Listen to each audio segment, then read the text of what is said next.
अंधेरी काली रात एक सुनसान सड़क पर जहां भूले भटके कोई गाड़ी आ रही थी, अचानक मालिनी की गाड़ी ने धोखा दे दिया। और मुसीबत यह थी कि उसे गाड़ी चलाने के अलावा उसके बारे में और कुछ नहीं पता था। अब उसे महसूस हो रहा था कि उसे रात के वक्त सफ़र नहीं करना चाहिए था।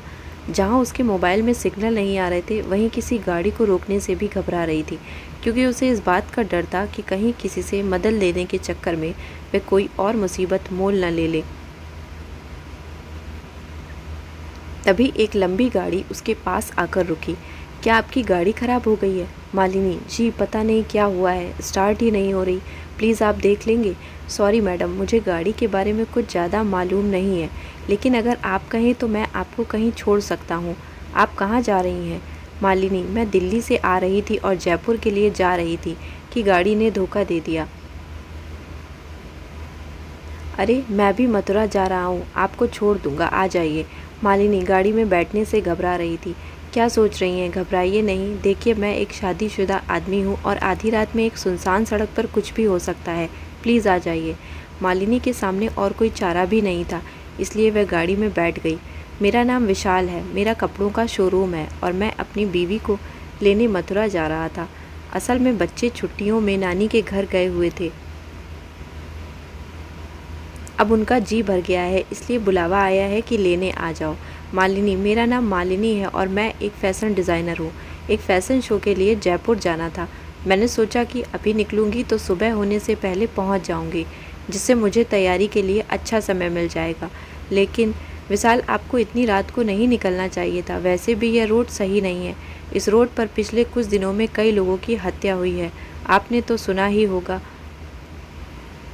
मालिनी विशाल की बात सुनकर घबरा गई। यह बात बताते हुए विशाल की हल्की सी मुस्कुराहट ने उसे डरा दिया था। गाड़ी का एसी ऑन था, फिर भी मालिनी को पसीना आ रहा था। विशाल, मैंने सुना है कि वह कातिल लोगों का गला घोंटकर उन्हें मार देता है। आज तक पुलिस को कोई सबूत नहीं मिला। मालिनी प्लीज़, आप ऐसी बातें नहीं करें, मुझे डर लग रहा है। विशाल हंसने लगा। आप जैसी बहादुर लड़की रात में अकेले सफ़र कर रही है, उसे कैसा डर? मालिनी देखिए, यह मेरी मजबूरी है, यह मेरा पहला प्रोजेक्ट है, इसलिए मैं पहले से तैयार रहना चाहती थी। विशाल अब फ्लर्ट करने लगा था। आप भी कहाँ फ़ैशन डिज़ाइनिंग में पड़ गईं? आप जैसी सुंदर लड़की को तो मॉडल होना चाहिए।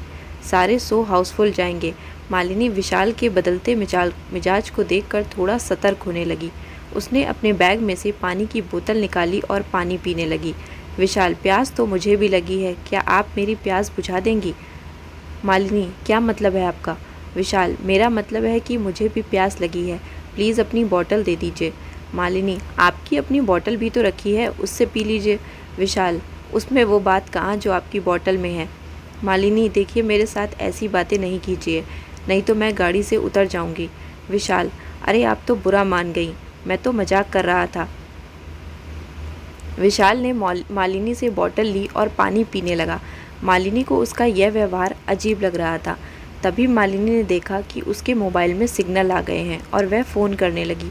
मालिनी, हेलो मम्मी, मैं अभी रास्ते में ही हूँ, मेरी गाड़ी ख़राब हो गई थी, इसलिए मैंने किसी से लिफ्ट ले ली है। नहीं मम्मी, घबराने की कोई बात नहीं है, मैं ठीक हूँ, मैं जयपुर पहुँच तुम्हें फ़ोन करूँगी। मम्मी से बात करके मालिनी की हिम्मत बढ़ गई थी। अब वह भी खुलकर विशाल से बात करने लगी। मालिनी, आपने तो मेरा सारा पानी ख़त्म कर दिया, अगर कोई ढाबा या रेस्टोरेंट दिखे तो रोक देना, पानी की बोतल ले लेंगे। विशाल, आपने ये जो ड्रेस पहन रखी है बहुत सुंदर है, क्या आपने ही डिज़ाइन की है? यह बोलते हुए विशाल मालिनी की मिनी ड्रेस को ऊपर से नीचे देख रहा था। उसका इस तरह देखना मालिनी को अच्छा नहीं लगा। मालिनी विशाल का ध्यान भटकाने और वक्त बिताने के लिए उससे इधर उधर की बातें करने लगी। मालिनी, नहीं, ये तो मैंने मार्केट से परचेज़ की है, ऐसी ड्रेस तो मार्केट में कहीं भी मिल जाती है, क्या आपको अपनी पत्नी के लिए लेनी है? विशाल हंसते हुए बोला। आपने भी क्या बात कह दी, ऐसी ड्रेस में तो आप जैसी लड़कियां ही अच्छी लगती हैं, मेरी बीवी में तो आप जैसी दो आ जाएंगी। मालिनी की घबराहट कम हो गई थी, लेकिन विशाल के दिल में कुछ और ही था। विशाल, हमारी बात तो बीच में ही रह गई। मैं आपको बता रहा था कि आगे से इतनी रात में भूल कर भी इस सड़क पर सफ़र नहीं करना, क्योंकि न जाने कौन किस बात का बदला ले रहा हो। इस रोड पर कई लोगों की गला घोंटकर हत्या कर दी गई, जबकि कोई लूटपाट भी नहीं हुई। मालिनी गुस्से में, आप बार बार वही बात क्यों कर रहे हैं? मैं पहले भी इस रोड पर रात में सफ़र कर चुकी हूँ। आप गाड़ी रोक दीजिए। विशाल ने गाड़ी साइड में लगा दी। विशाल, मैं तो ऐसे ही बता रहा था, मुझे लड़कियों को डराना अच्छा लगता है। लेकिन आप पहले इस रोड से कहाँ गई थी? मालिनी, यह बात कुछ महीने पहले की है। मैं और मेरी मम्मी इसी रोड से अपने मामा के घर आगरा जा रहे थे।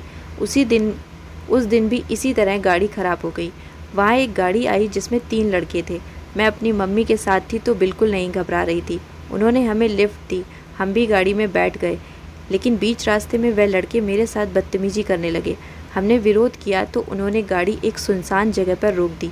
मेरी माँ ने उन्हें रोकने की बहुत कोशिश की। विशाल बीच में बोल पड़ा, ओह, तो अब आप मुझे डराने की कोशिश कर रही हैं, लेकिन यह चाल मुझ पर नहीं चलने वाली। मालिनी, यह कोई मजाक नहीं है। उन्होंने मेरी माँ को चलती गाड़ी से गिरा दिया और मेरे साथ गलत काम करने के बाद मुझे भी मारने की कोशिश की, लेकिन किसी तरह मैं भाग गई। कुछ लोगों ने मुझे हॉस्पिटल पहुंचाया। जब मुझे होश आया तो पता चला कि मेरी मम्मी की मौत हो गई।